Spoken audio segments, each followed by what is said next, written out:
بسم الله الرحمن الرحيم. السلام عليكم ورحمة الله وبركاته. معاك الكابتن باسم الزمن من قناة باسم الكرة مع باسم. هنحلل النهارده مباراة الأهلي وطلائع الجيش اللي خلصت منذ قليل 2-0. النادي الأهلي جاب أجوان مع مجدي قفشة الصياد وعمرو سليلة أبو ليلى.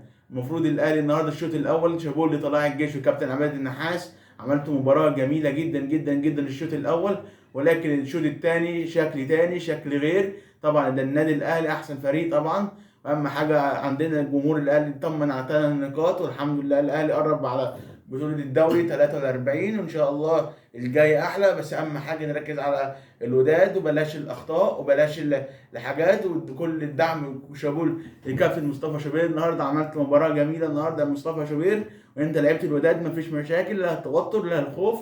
النهارده الاهلي لعب احسن مباراه عمره. المفروض النهارده كان في بعض الشوط بس في تركيز صغيره، ما ينفعش تحط مجدي قفشه مع الجندوزي، الاثنين بيختلفوا مع بعض. لما الجندوزي طلع الاهلي بيبقى شكله احسن، وقفشه بيلعب كورته، المفروض لا يلعب ده او تلعب ده، ما ينفعش تلعب بالاثنين. وطبعا طبيعي نصيحه تاني لعبد القادر مره واثنين وثلاثه، بطل انانيه، العب لعبك، العب مع زمايلك، لان الكوره لعبه جماعيه مش لعبه فرديه، مش لعب انت سباحه عشان تباصي الكوره. يا ريت عبد القادر تاخد النصيحه دي.